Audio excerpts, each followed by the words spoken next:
what we've learned from Russia, that Russia wants to continue to comply with quantitative restrictions under the New START Treaty. Yes. And it's all on Donald Trump and his administration to decide what do they want to do. You're taking that. It's a very good illustration. It's very important illustration of the Russian attitude to Trump and the Trump administration. On the one hand, what President Putin has said, it's not the first time President Putin has offered Donald Trump a pause, a time for reflection, more time to come to terms on strategic nuclear weapons limitations. Putin offered Trump this in 2020. Trump rejected it and then lost the election a few weeks later. Biden accepted the extension of the New START Treaty terms, and we won't test our audience's memory. I put it up as a Dances with Bears on my website. You can read the terms, you can read the details just as you've summarized them. What's happening, however, politically and strategically from a Russian point of view is this. The Russian side, having met Trump, Putin having seen him face to face, talk to him, listen to him, understands what Trump can't understand, what he cannot decide in terms of terms for the Ukraine war settlement. So there's no pause on the Ukraine war settlement. And Russian side's quite happy, not going to say so, at the escalation on the ground, moving west faster. Higher casualty rates mean the Ukrainians are losing more ground, more men, more equipment. The drone rate of attack is escalating from the Russian point of view. A couple of Sundays back, more than 800 drones in the air against the Ukraine. So from a Russian's point of view, no pause. And what do we see on the American side? Trump has dropped the immediate ceasefire, tripwire. He's dropped the meeting with Zelensky, tripwire. He's dropped the security guarantees, tripwire. Each of these is being promoted by the European allies and by parts of the Trump administration as preconditions for coming to terms with Russia. Otherwise, the threats. Okay? Now, what President Putin said yesterday at the Security Council for public consumption is the New START Treaty terms, the big strategic, umbrella under which we all must live, expires next February 5th, I believe, 2026. That's the extension that was granted not by Trump, but by Biden. President Putin has offered Trump another year, as you said correctly, Nima, with the existing compliance to the original START Treaty terms, to give Trump time. No pause on current war, big pause for Trump to decide, is he really going to commit to the multi-trillion-dollar Golden Dome that destabilizes all mutual security at the nuclear missile level. And it's deeply war-making against Russia, as Russia feels it. So President Putin loves delay.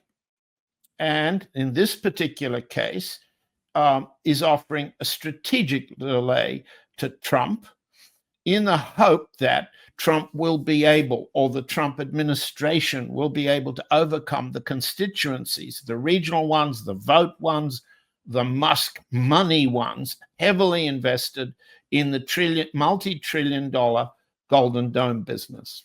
And so it's a pause on the strategic level for 17 months. It's a test of the Trump administration's capability to think and calculate its best interests, but it's not a pause in the current war Russia's fighting.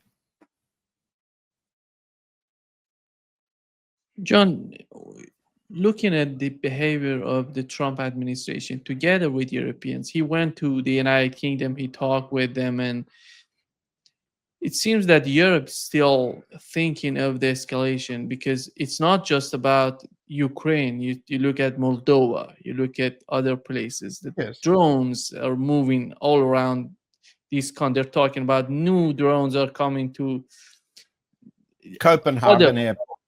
Yes. Yeah, In the last 24 hours, Copenhagen, Denmark making the exactly. allegation. In Denmark, what is going on with other countries? Oh, What is happening in your opinion? I think it's very clear, but it's not made very clear in the podcast universe, and it's certainly not made clear in the mainstream media.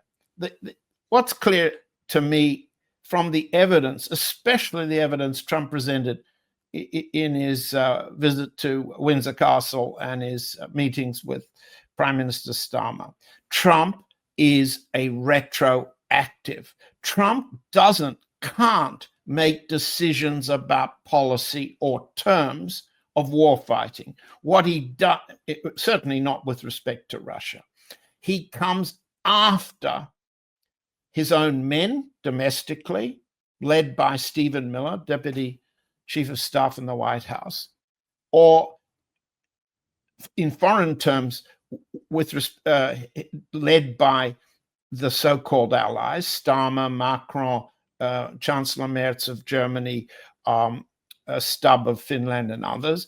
He's led to making decisions after the event. He tweets after the event. So this is an encouragement, since everybody, both adversaries and allies, understand the severe limitations of this particular president. They have a combination of tactics. One, ingratiate, appease, flatter the man. And second, force his decisions to endorse what they've already done, so that he calls it his own peacemaking or his own initiative. This is what's happening.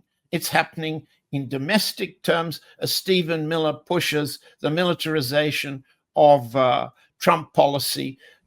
The latest US city to be taken over militarily is Memphis, Tennessee. Chicago's coming up, but we've already had Washington, D.C. and Los Angeles, as all our US audience understands.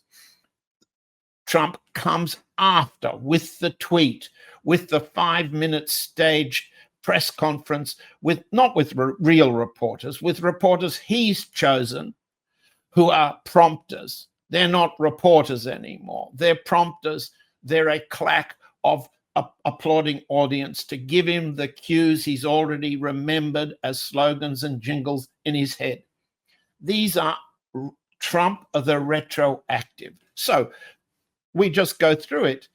What have we seen? We've seen Israel attacks and tries to kill the Hamas political leadership in Qatar, entirely with US advanced knowledge, cooperation, and collaboration in the operation itself. But it fails.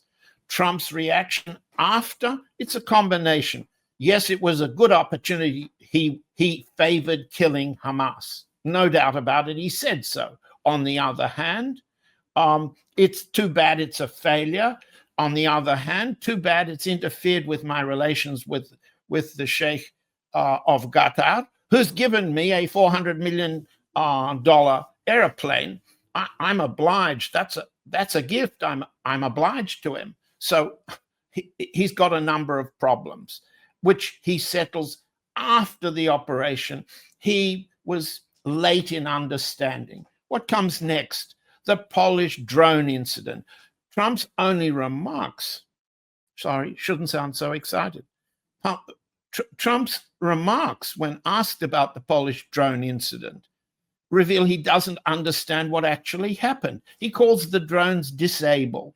He can't tell the difference that his intelligence briefer must have explained between a decoy drone, an unarmed reconnaissance drone, and an armed attack drone. In all of the drones that allegedly fell in Poland, none were armed. They were either reconnaissance drones or decoy drones.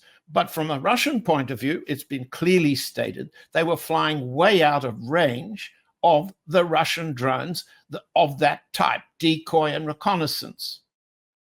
They are most likely to have been flown, Russian types, by the Ukrainians, or with some cooperation from the Poles, to stimulate and provoke a series of actions which have followed, which Trump himself is then obliged to endorse. Starmer, for example, offered to fly the British Air Force over Poland to guard its skies.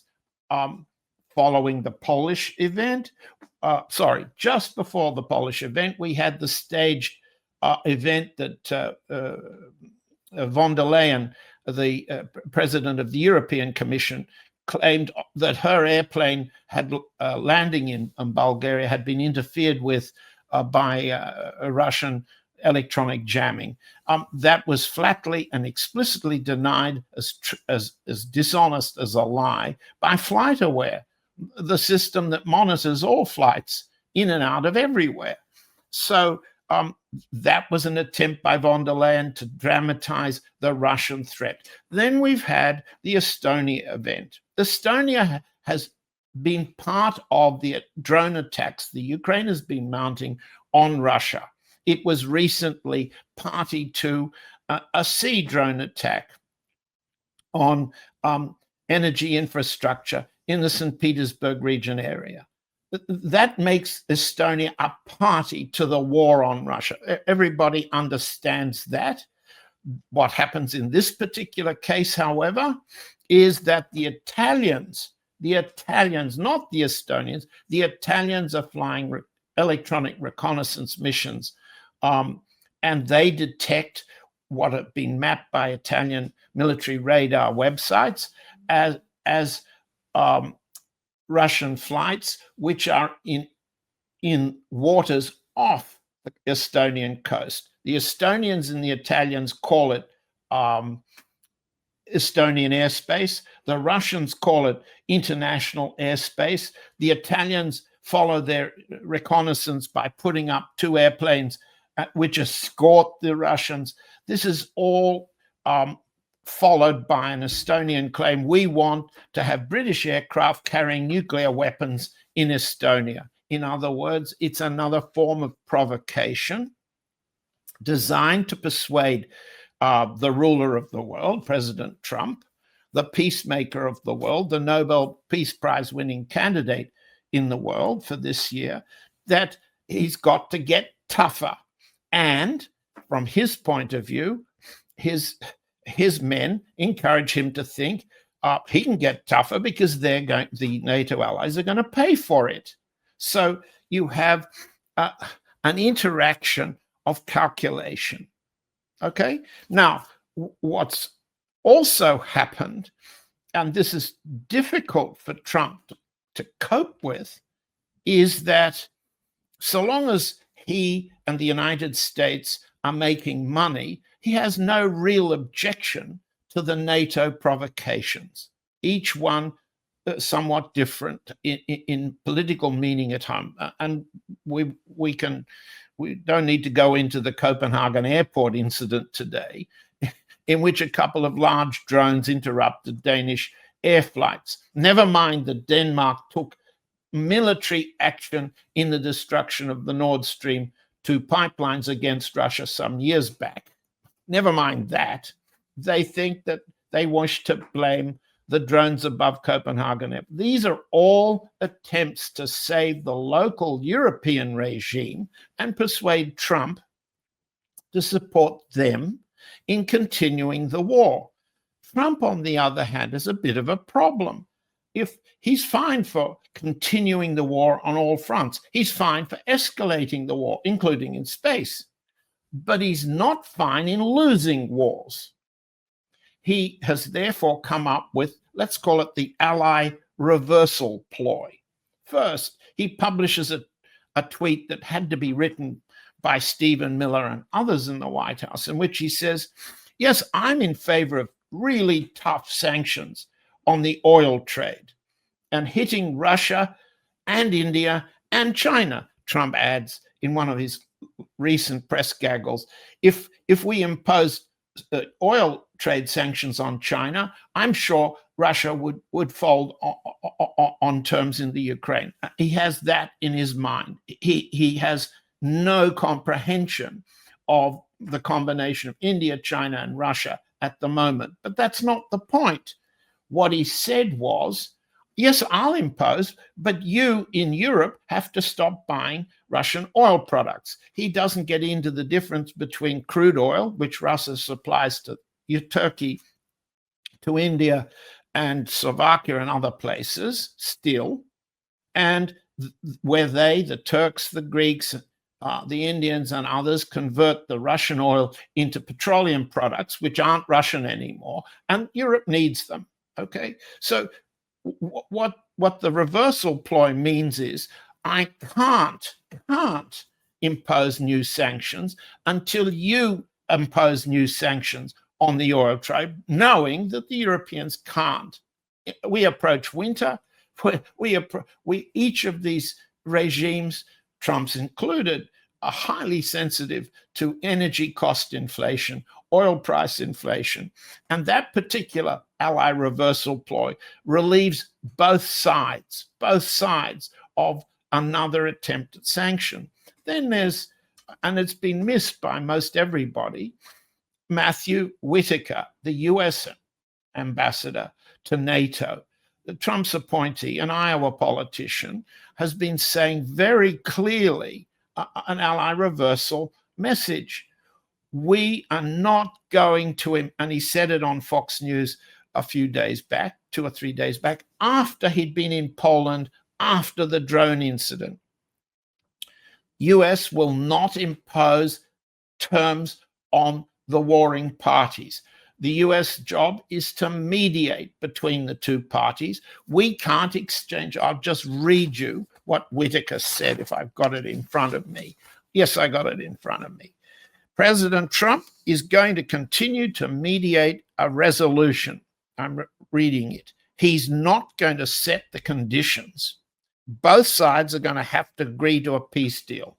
Now, I'd say in our present context, and given what our audience and what you've been broadcasting very effectively for weeks, for a senior Trump administration official saying, we're not going to set the conditions, what on earth does that mean? That means that the US is not going to tell Zelensky what terms. He's not going to agree or disagree with the British, the French, the Finnish, the German terms that have been proposed. He's not going to agree to the immediate ceasefire tripwire. He's not going to agree to security guarantees. He's not going to agree to anything. It's up to the warring parties to agree. Meaning, what's that, practically speaking? He lets the war continue, which he's happy about because he's supplying at their cost all the weapons the Ukraine is using from Germany and the others. So what's happening is sophisticated to analyze. It's not sophisticated in Trump's head. It is sophisticated in each European country's politics.